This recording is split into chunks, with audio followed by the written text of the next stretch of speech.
The aftermath of the devastating earthquake in Haiti is exposing major obstacles for the relief effort.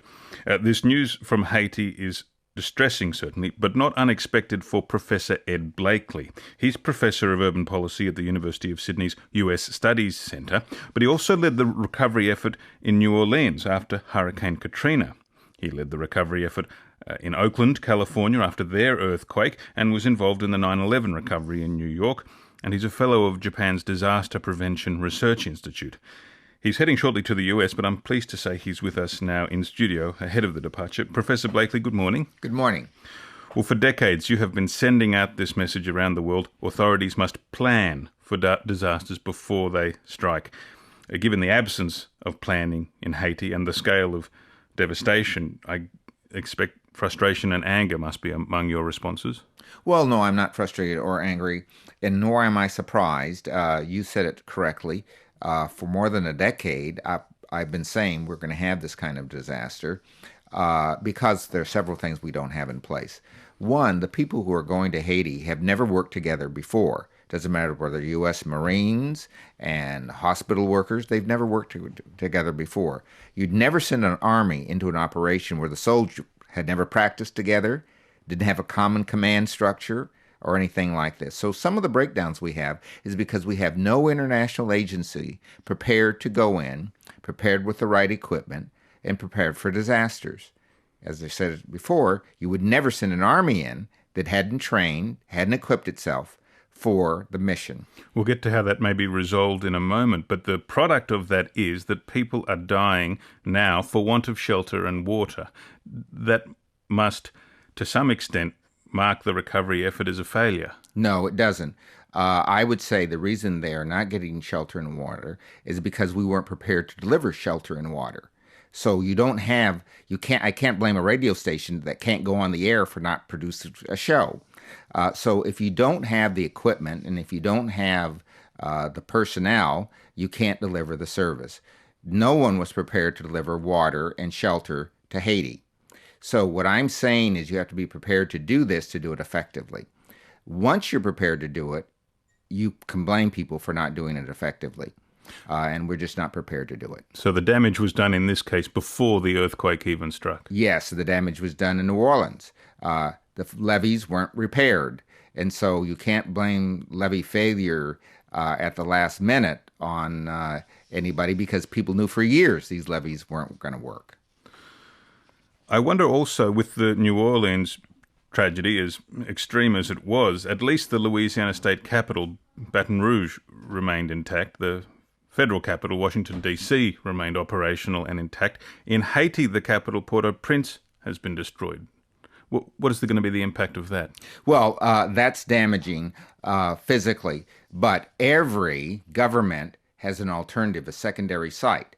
In case there's a war or something like this, you should be able to move your operations to another site.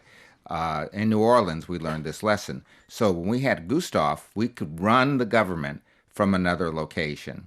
And I think in Port-au-Prince, the same thing should have been true.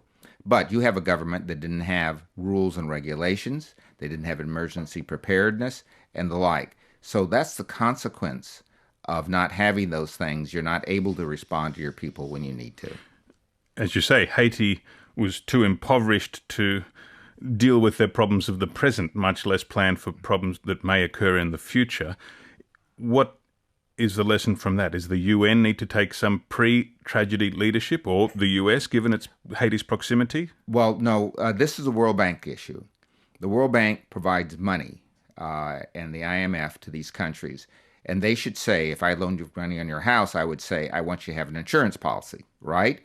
I want you to do certain things to keep the house in good nick. So when we provide funds, world funds, to a country, we should provide them with the kind of funds to make sure our investment's protected. So ideally, this would have been the plans to ameliorate the tragedy and to facilitate the recovery should have been led by Haiti, not by some international body. By Haiti, that's right. And that's true of the Australian government, too. But how feasible is that for countries like Haiti and others like it? Well, it's not feasible for us to wait around for these disasters because two things happen. One of them is there's a lot of criticism of all of us who try to provide the aid.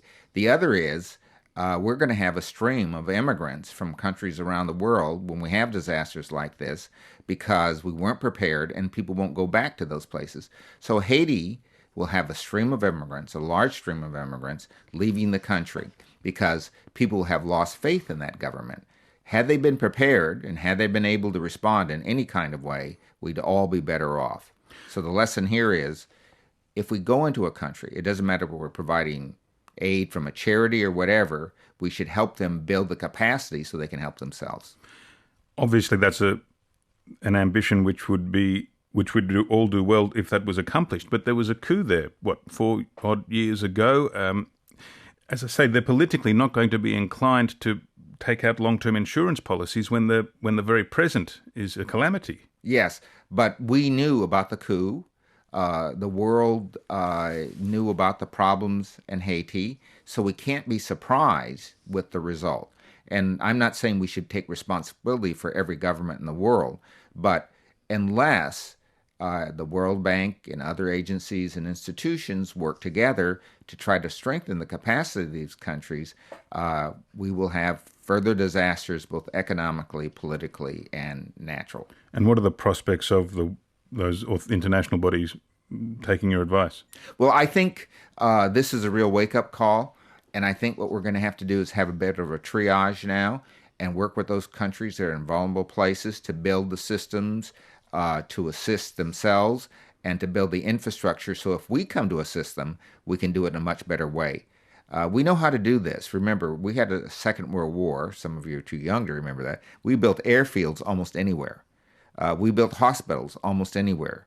We're much more sophisticated now.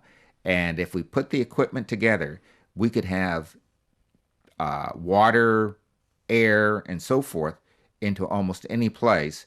But you have to be pre-prepared to do that. You have to have the maps, the equipment, and so forth ready to go. It just can't be done after the event. It cannot be done after the event. And what are the lessons beyond what you've said for a country like Australia here? Well, a couple of lessons, and I've said this before. One, we should be prepared to help. We should have an expert team that we could lend out. That's much more important than money early on. Second, we shouldn't be in danger ourselves. We should put our own seatbelts on. We should make sure that we have water supplies and things like this under our playgrounds, that when we redo our schools, we make sure they're capable of sheltering for almost any kind of event, because evacuating inward is far better than evacuating outward.